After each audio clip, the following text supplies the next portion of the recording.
Estamos ao vivo, diretamente do Avant-Garde Motors, na exposição Dual do Caos à Essência.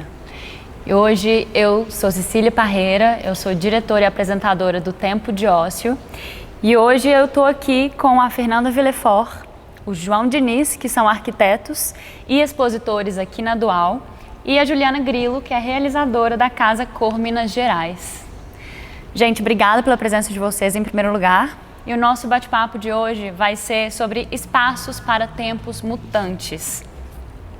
Para iniciar a conversa, eu queria propor para que a gente abordasse um dos aspectos sobre mudança que estamos vivendo no mundo todo, né?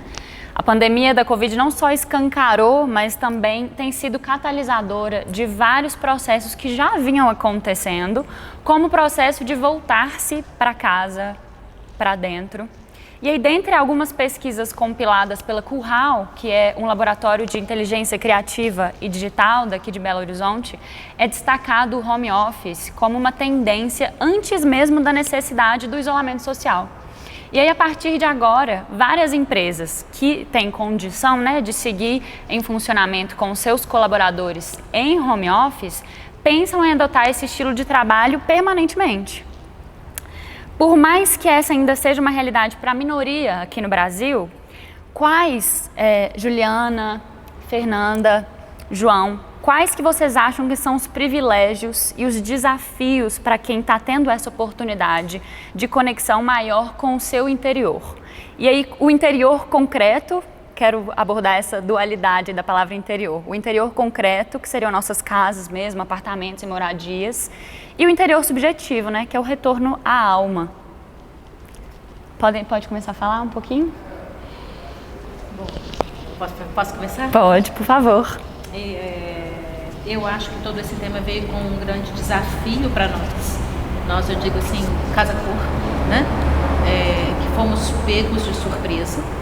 A princípio a gente iria realizar o evento normalmente no Palácio das Mangabeiras, depois a gente pensou que poderíamos adiar um pouco o evento e a pandemia ela veio se instalando de uma maneira mais forte do que a gente esperava e com um tempo muito maior do que a gente aguardava, Então veio essa proposta, o Janelas Casa Cor. Mas ela já chegou para a gente praticamente no meio do ano, enquanto proposta, enquanto projeto. E foi um desafio muito grande para todas as pessoas envolvidas. Nós somos 18 franquias nacionais, das 18 franquias, 10 conseguiram realizar esse evento que foi o Janelas. Nas outras praças aconteceram mais em containers espalhados pela cidade e no nosso caso ocupamos os shoppings da rede Multiplan, o Sebrae, a Mineraria, a Casa Fiat de Cultura e nós pudemos realizar esse evento de uma maneira que me surpreendeu bastante.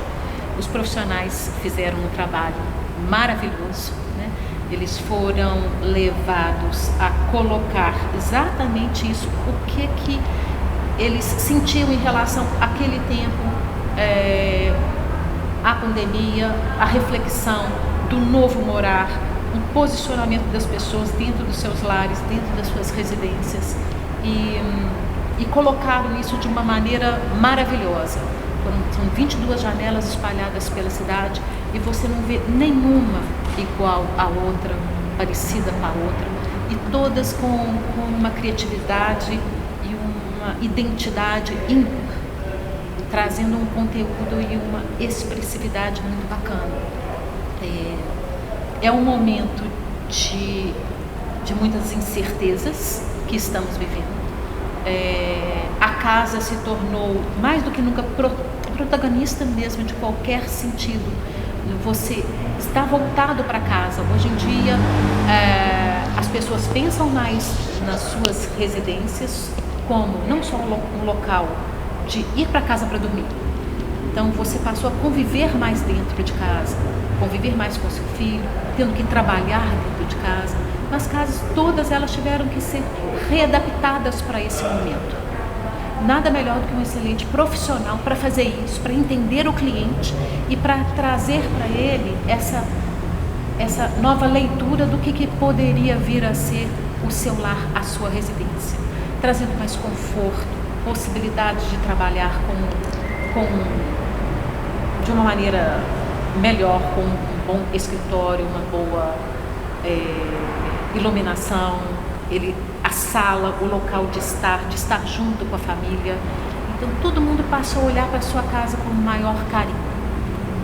E você fala assim, quais as coisas positivas. Eu acho que dessa pandemia, que é terrível, claro, vai sair muita coisa positiva disso tudo, né? As casas estão sendo redefinidas, redesenhadas, as pessoas passaram a procurar, se moravam num espaço muito apertado, passaram a procurar uma casa com quintal, um apartamento maior, ou mesmo mais distante, que desse uma qualidade de vida maior para ele e para a família dele.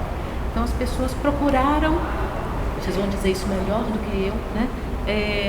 Um local em que elas pudessem viver melhor, mais tranquilas. E essa mudança, ao meu ver, ela veio para ficar. Assim, as pessoas não vão voltar, nada será como antes amanhã. Sim. Né? E esse cuidado com o seu lar, com o seu ninho, cuidado com a família, cuidado com o seu espaço de trabalho dentro de casa, é um desafio para todo mundo, um desafio para vocês profissionais, mas veio para ficar mesmo. As grandes empresas, como parceiros nossos, ArcelorMittal, VLI, Vale, CEMIG, todas elas vão ter um momento a partir do ano que vem, porque os seus funcionários vão continuar ainda trabalhando em home office por parte do período. Então... Exato. O que vocês acham? Fernanda e João. Eu acho que a gente passou por um primeiro período que a palavra principal, na minha opinião, foi adaptabilidade. Então, todo mundo teve que se adaptar, né? Um primeiro momento, nós, arquitetos, tivemos que, vamos falar, direcionar os projetos, direcionar os clientes para se adaptar dentro desse espaço que já existia e uma realidade nova. E depois, como a Juliana falou, durou mais do que imaginávamos, né? Então esse tempo foi se estendendo, as pessoas passaram a ter realmente alguns conflitos, necessidades novas, né? Várias pessoas em casa dividindo o mesmo espaço com atividades diferentes. E aí eu acho que veio esse novo momento, que é a gente estar mais preparado, que para essa mutação, né, que eu acho que é um pouco do tema aqui que a gente está falando hoje, que hoje é a pandemia e amanhã serão outras coisas, né?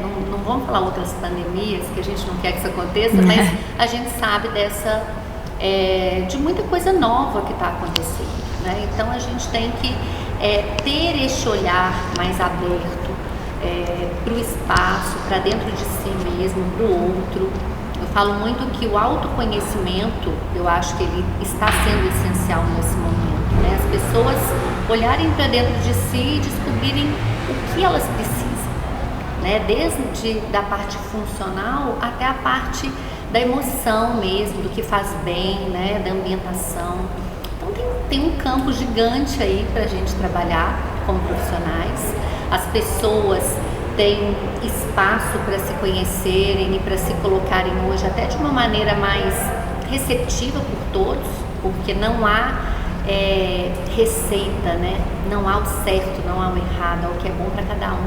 Eu acho que essa individualidade, esse projeto personalizado que tem a cara de cada um com muita identidade, ele ganhou espaço e as pessoas têm mais consciência da importância disso. O que você acha, João? É isso aí, eu acho que esse momento foi muito significativo para nós, arquitetos, né? Porque ele mexe com a mobilidade das pessoas, né? Então, o seu direito, né? A sua vontade de ir e vir fica um pouco comprometida, porque você tem que ficar restrito em seus movimentos, né? Então, isso leva tudo a ser repensado, né? Primeiramente, o espaço da cidade, né? Os espaços públicos, os eventos, né? Onde as pessoas se encontram, e depois os espaços interiores, né? De onde as pessoas vivem e convivem, né? Eu acho que esse momento serviu também para acelerar uma espécie de consciência geral, né, do ponto de vista dos não privilegiados, né, porque Tem gente que não pode lavar a mão, tem gente que não tem onde ficar, né? Então não é nem questão da casa ser ou não ser boa, é de ter ou não ter a casa, né? Exato. Então eu acho que isso aí foi um momento que revelou essa discrepância, né? Esse descompasso, né, social que a gente está vivendo, né? E isso é a questão mais grave, porque bem ou mal, quem tem casa estava instalado lá. Sim. Você tem que ajeitar ali o laptop para poder trabalhar e tal, mas, né, e quem não tem passou a não ter menos ainda, né? Então eu acho que o papel nosso é procurar entender isso, ver como que isso pode ser trabalhado e ter algum tipo de participação, né? Nem que seja crítica, né, em relação, porque são 175 mil pessoas que perderam a vida, né, que isso não é pouco, né, no Brasil, no mundo aí, muito mais, né, nos outros países, e a gente não vê uma coordenação, assim, do ponto de vista, o projeto, o planejamento global, nacional e, né, assim, como país, como nação, parece que ele não está existindo, né. Então, assim, o grande arquiteto aí, que é o Deus, né, assim, ele está cheio de serviço aí para botar esse pessoal para entender, né. Da nossa parte, a gente faz micropolíticas, né, são pequenos trabalhos, né, os nossos projetos e tal. A gente procura sempre refletir sobre isso, né. Então, eu acho que é um momento de grandes desafios mesmo, tanto do ponto de vista urbano, né, da cidade. Fala-se muito da cidade pós-pandemia, né, as mudanças que vão acontecer em vários níveis, assim, de participação coletiva nas cidades, né, quanto dos edifícios públicos, né, como é que as pessoas vão se encontrar, os eventos, etc., até dentro do espaço, né. Eu acho muito significativo que essa exposição aqui lida com a questão dos bailarinos, né, porque o corpo é a nossa primeira casa, né, e a pandemia, ela agride o corpo humano, né, assim, as árvores não sofrem, os animais não sofrem, os edifícios não sofrem, o que sofrem são as pessoas humanas, né, e a dança, né, o bailarino, talvez seja, assim, o símbolo mais saudável, né, do corpo humano, mais harmônico, mais belo, mais bonito, assim, né. Então, eu acho que foi muito feliz essa contrapartida, assim. Então, eu acho que essa questão do interior, né, é o interior da pessoa, como você falou no começo, né. A primeira casa é o próprio corpo, né. Então, a pessoa pensar, né, avaliar se ela está vivendo de uma maneira sustentável, né, e se ela não está impedindo que outros também vivam, né. Exato, exato. E tem algo muito interessante mesmo nesse jogo mesmo com a palavra interior, né? Porque o quanto o ambiente concreto, o exterior, modifica o interior e vice-versa. E isso ainda de um lugar, de novo, de muito privilégio, que a gente fala disso. Falar de um lugar que a pandemia pode trazer boas mudanças e pode ser de fato um privilégio para que nós voltemos para a nossa casa interior, ainda de um lugar de uma minoria, né? São poucas pessoas que a gente pode falar isso. É um desafio para todo mundo e claro que vai ser sempre um desafio olhar-se internamente. Mas para quem é o olhar-se internamente? Talvez seja de fato para quem pode fazer esse deslocamento do trabalho para casa e que tem já um espaço casa, uma moradia acomodada o suficiente e com espaço suficiente para você poder ficar tranquila e cômoda ali e olhar-se então para dentro. É super complexo, né, se a gente, enfim, for pensar nesses pormenores. E eu penso em vocês, assim, arquitetos, principalmente como uma linha de frente, assim, na construção do pensamento e na idealização e na elaboração desses espaços com os quais a gente tem tido um contato mais intenso agora. Como a gente nunca teve antes, né? Nunca a gente teve um contato tão intenso com a nossa casa. Quais os novos desafios, então, também para a reinvenção desses espaços? E aí a gente pode abordar tanto uma questão mais política social, de reinventar o espaço urbano para que possa abranger outras pessoas também que ainda não têm acesso a um espaço próprio. e aos espaços, aos grandes espaços também, às grandes casas, aos apartamentos. Como que vai ser a reinvenção desses espaços e como vocês acham, por exemplo, que haveria necessidade de adaptações mais profundas nas tipologias de moradias que a gente já conhece hoje para acomodar melhor essas permanências mais constantes e prolongadas dos moradores que habitam essas moradias? E aí eu jogo essa pergunta para os arquitetos, mas claro que para a Juliana também. Mas com vocês. Não, imagina, a Juliana também tem tanta expertise quanto os arquitetos, certamente.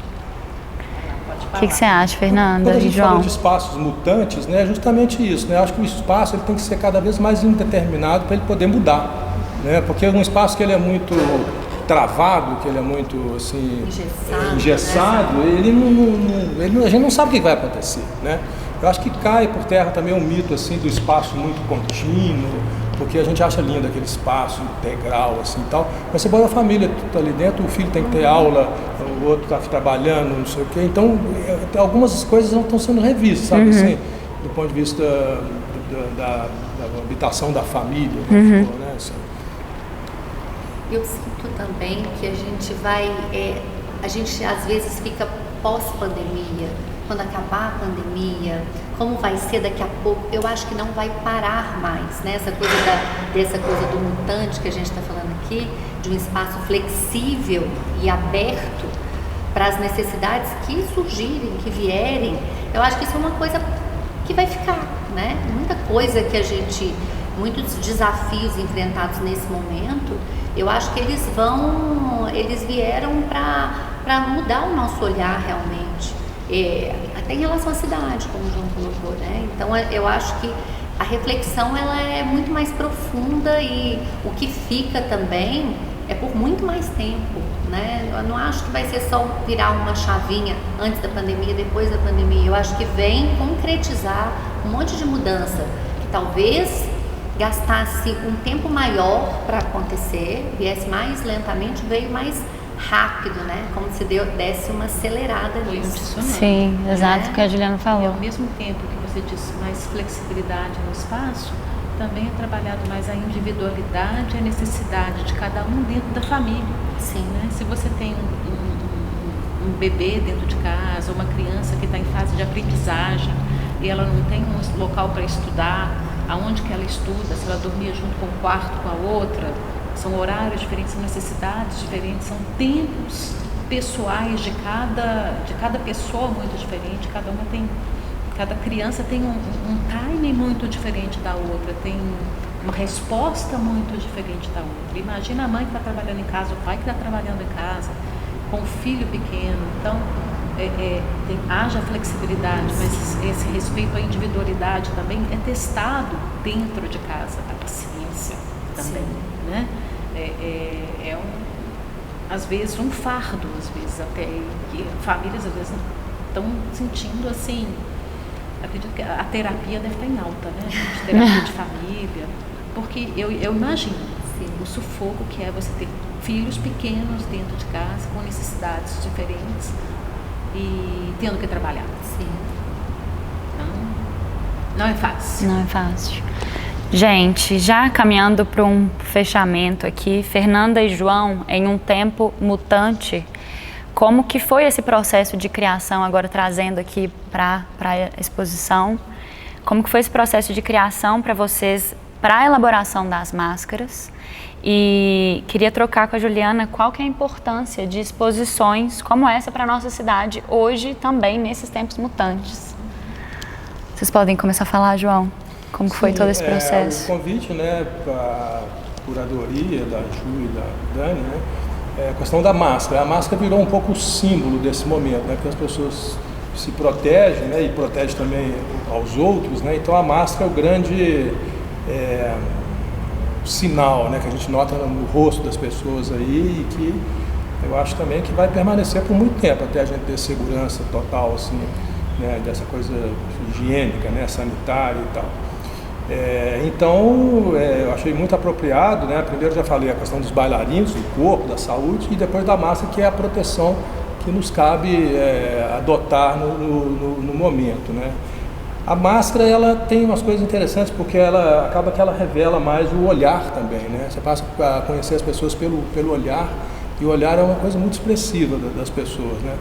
E tem outro tipo de máscara também, que eu acho até mais perigoso, mais estranho do que a máscara facial, é a máscara digital. Porque essa coisa do teletrabalho, essa coisa, permite que as pessoas se anulem, se escondam atrás das câmeras desligadas e das fotinhos, dos nominhos e tal. Então eu me preocupa muito mais a máscara digital, até porque são personalidades que estão se auto-apagando, né, assim, por causa dessa facilidade tecnológica, né. No meu caso aqui, a máscara, o que eu pensei dentro da ideia do dual também, que coloca duas polos assim de pensamento, né, eu comecei a pensar sobre palavras que estão sendo evitadas, sabe, do ponto de vista político e social, palavras como ciência, né, fraternidade, diagnóstico, investigação, pesquisa. Eu levantei, sei lá, 200 palavras, assim, dessas que estão sendo negadas ou pouco faladas, e em contraposição eu coloquei as datas e os números de pessoas que perderam a vida até aquele momento. Isso aí foi até o mês foi de março a agosto. Uhum. Então é uma espécie de uma máscara, que é um lenço, né, mas que é um poema, né, é um poema-objeto, né, onde coloca essas duas, né, a questão da positividade, porque eu acho que a gente tem que investir na positividade, não pode ficar pessimista, negativista, derrotado, né? Eu acho que é inclusive um momento para que surjam novas ideias, novos pensamentos, novos entusiasmos, né, e novas soluções, né?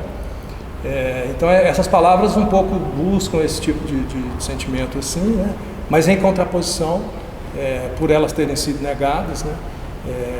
A data e o número de pessoas que partiram, que eu cheguei lá até os 100 e poucos, 110 mil e tal, já estamos quase nos 180. E veremos onde vamos chegar, né? Com as palavras e com os números. Né? Sim, muito interessante.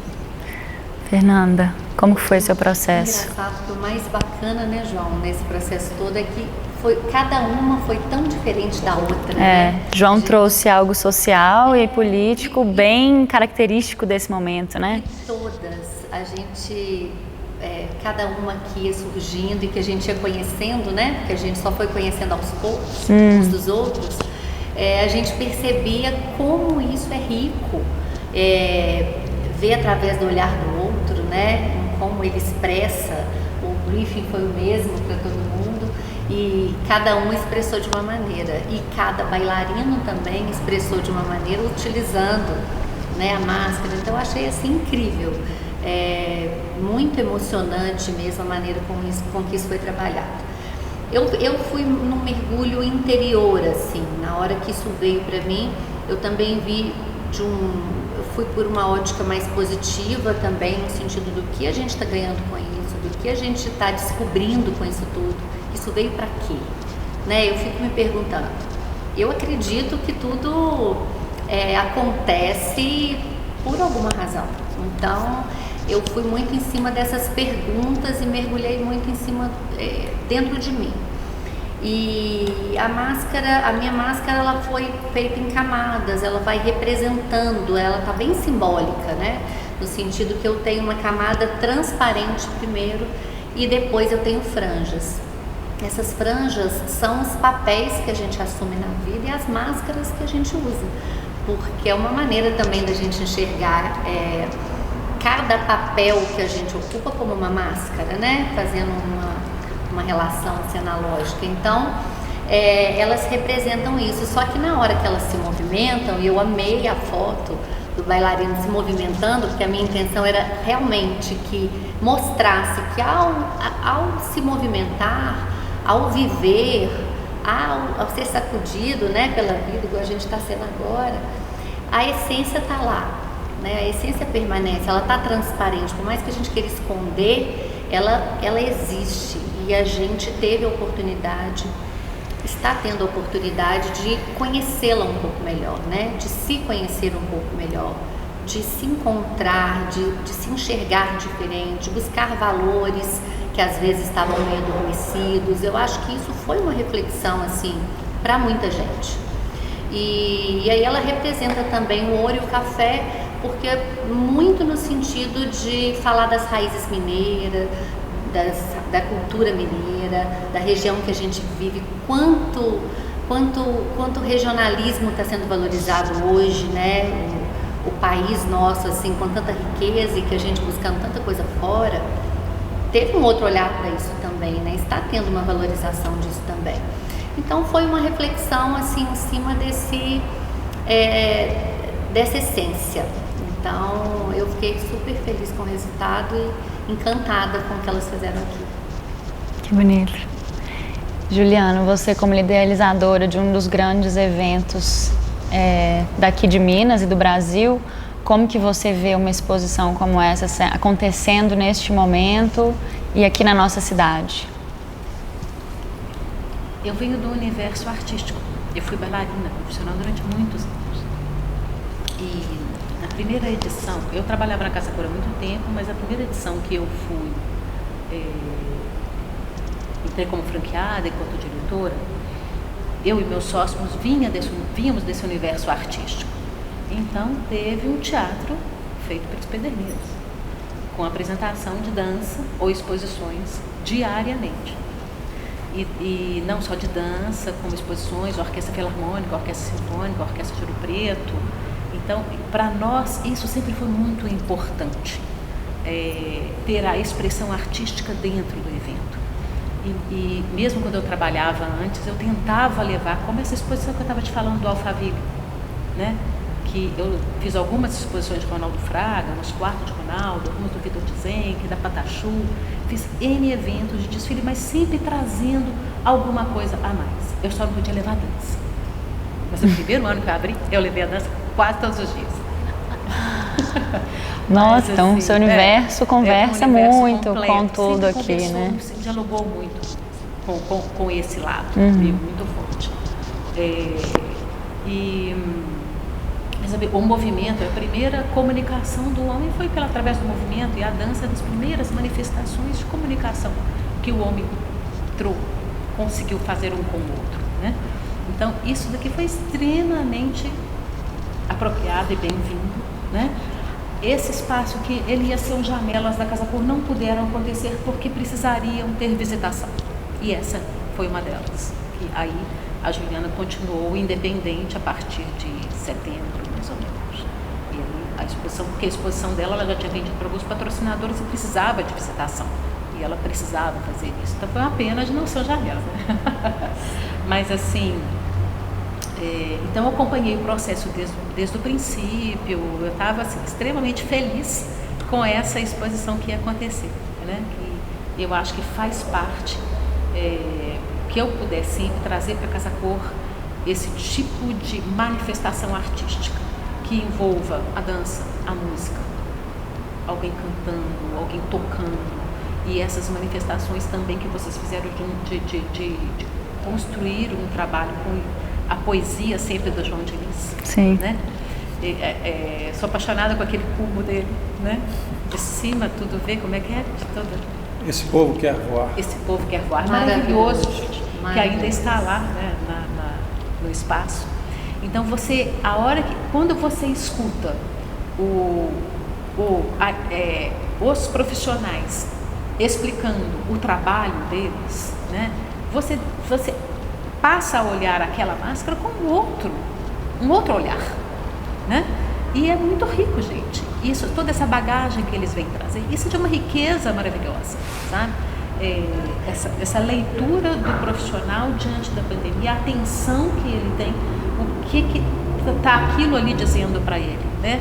200 palavras, não sei quantas pessoas morreram, 180 mil pessoas morreram, né? Aí você tem vontade de pegar o pano e ler todas elas, né?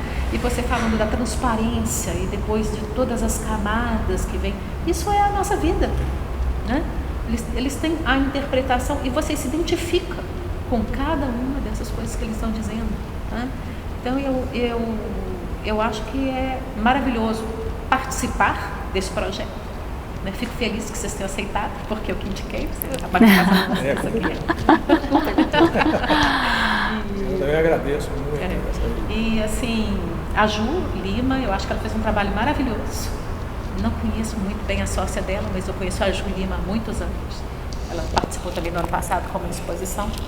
Então, eu só tenho a agradecer esse trabalho que ela fez aqui e a oportunidade de estar aqui hoje com vocês. Maravilhoso, gente. Queria agradecer demais, Fernanda, João, Juliana.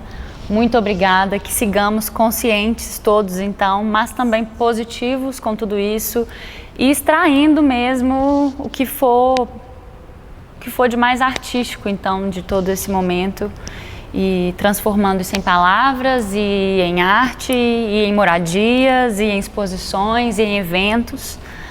Muito obrigada. A gente chegou ao fim aqui dessa conversa, dessa reflexão aqui na Dual, e a gente vai ter vários bate-papos como esse, por aqui, com mediadores e mediadoras e convidadas e convidados super especiais. Muito obrigada mais uma vez, foi um prazer conversar com vocês e aprofundar um pouquinho sobre esse tema. E a exposição Dual, que é idealizada pela Juliana Lima e pela Daniela Braga, fica aqui no Avantgarde até o dia 20 de dezembro. E vocês podem retirar os ingressos pelo Simpla. Vejo vocês aqui então, tá bom? Muito obrigada, gente, e até a próxima. Obrigada.